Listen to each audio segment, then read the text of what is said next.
His laughter echoed like a haunting melody, a sound that seemed to reverberate through the very walls of the hospital, sending chills down the spines of those who heard it.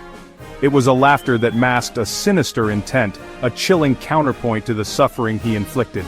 The patients, already in pain and distress, found no solace in his presence. Instead, they were met with a cold, calculating gaze that seemed to pierce through their very souls. The medical staff, too, were not immune to the growing sense of dread that permeated the air. Charles Edmund Cullen, a name forever etched in the annals of criminal history, was a man who played God while hiding behind the mask of compassion. His outward demeanor was one of care and concern, but beneath that facade lay a heart of darkness. A registered nurse, Cullen was entrusted with the well-being of his patients. He was supposed to be their guardian, their healer. But instead of providing comfort and care, he became their silent executioner.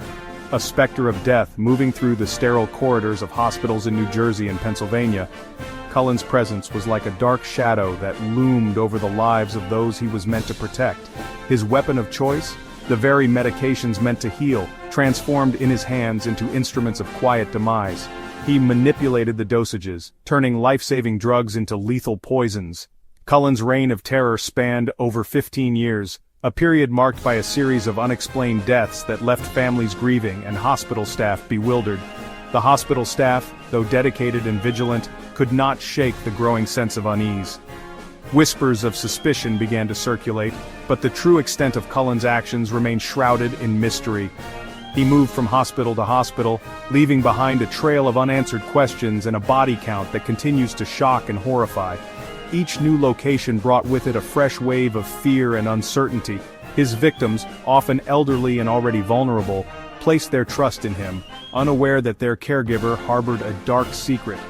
They believed they were in safe hands, but little did they know that their lives were in grave danger. Cullen's thirst for control manifested in the ultimate act of violation, taking a life. He derived a perverse satisfaction from playing judge, jury, and executioner, a sinister joy that revealed the depths of his depravity. Cullen's story is not just about the chilling details of his crimes, but also a stark reminder of the fragility of trust and the vulnerabilities that exist within the very systems designed to protect us. It is a tale that underscores the importance of vigilance and the need for stringent safeguards in our healthcare institutions. His sinister joy, the perverse satisfaction he derived from playing judge, jury, and executioner, uncovers a darkness that continues to haunt the corridors of medical history. The legacy of Charles Cullen serves as a grim reminder of the potential for evil that can lurk behind even the most trusted of professions. Charles Cullen's career in nursing began in 1987. He started his journey with a sense of purpose, eager to help those in need and make a difference in the lives of his patients. On the surface, he appeared to be an ordinary man, blending seamlessly into the bustling environment of hospitals. His colleagues saw him as a dedicated professional, always willing to lend a hand and go the extra mile for his patients. He worked diligently, tending to patients at St. Barnabas Medical Center in New Jersey. His reputation as a competent and caring nurse grew, and he was trusted with the lives of countless individuals. However, beneath this veneer of normalcy lurked a sinister secret. Cullen's outward appearance masked a deeply troubled mind, one that harbored dark and dangerous thoughts. Cullen harbored a darkness within him, a morbid fascination with death, and a chilling desire to control it.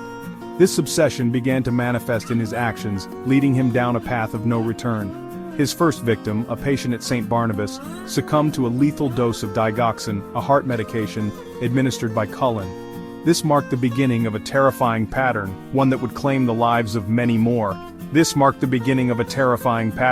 Cullen's actions were methodical and calculated, each step carefully planned to avoid detection.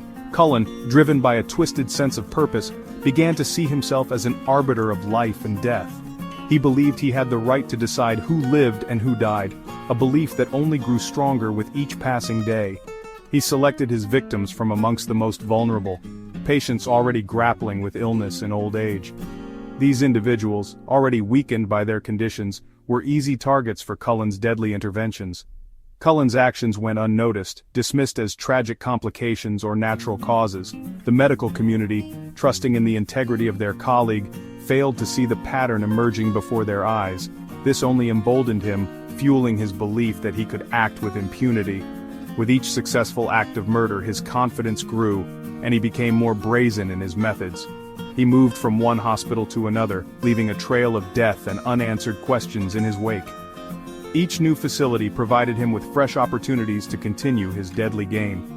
Each new hospital became his hunting ground, a place where he could indulge his dark fantasies and continue his macabre work, cloaked in the uniform of a caregiver. The trust placed in him by his patients and colleagues became the very tool he used to carry out his sinister deeds, leaving a legacy of fear and tragedy in his wake. Cullen's weapon of choice was insidious, intravenous medications, readily available within the hospital walls. These medications, meant to heal and save lives, became tools of death in his hands.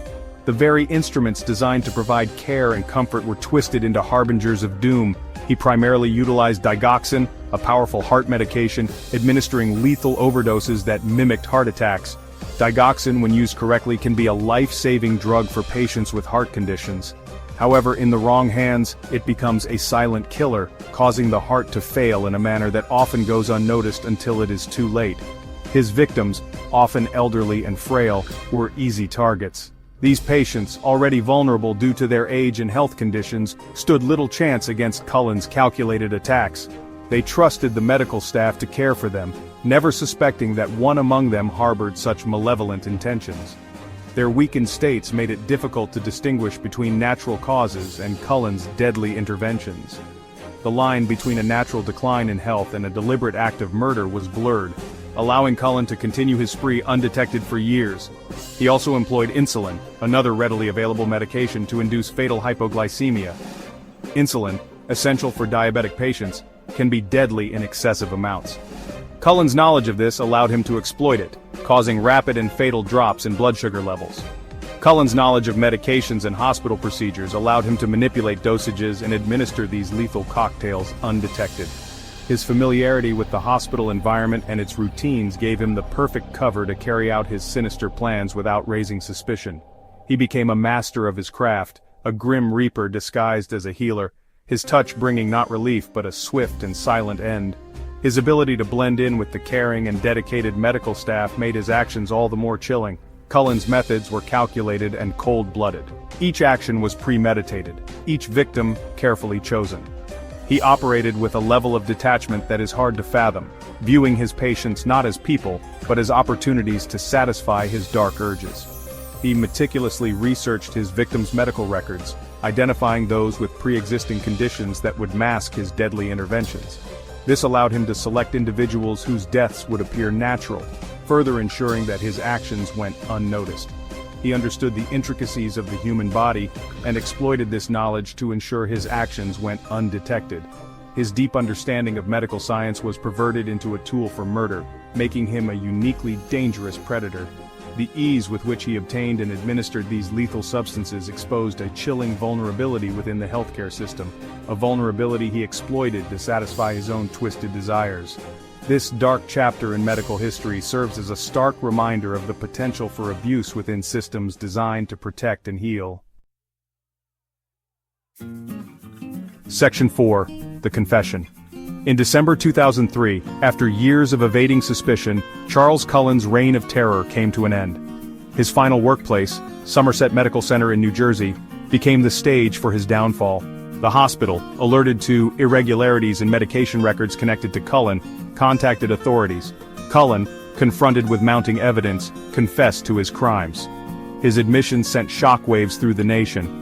He admitted to killing at least 40 patients, although experts believe the true number may be significantly higher. Cullen claimed his actions were acts of mercy, a twisted justification that only amplified the horror of his crimes. He portrayed himself as an angel of death, delivering suffering patients from their pain. Cullen's confession was chilling in its matter-of-fact delivery, devoid of remorse or empathy. He recounted the details of his crimes with a detached calmness that further cemented his image as a monster hiding in plain sight. The families of his victims, blindsided by the revelation, grappled with grief, anger, and the agonizing question of why. Section 5. Betrayal of trust. Charles Cullen's case struck at the very core of the patient-healthcare provider relationship, a bond built on trust and vulnerability. Patients place their lives in the hands of medical professionals, expecting compassion, care, and above all, to be kept safe. Cullen shattered this sacred trust, exploiting his position to inflict pain and death.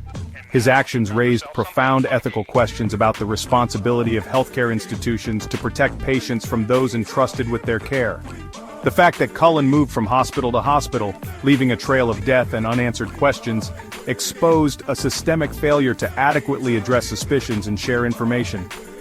Cullen's case served as a wake-up call, highlighting the urgent need for stricter background checks, improved communication between healthcare facilities, and a heightened awareness of potential red flags within the profession.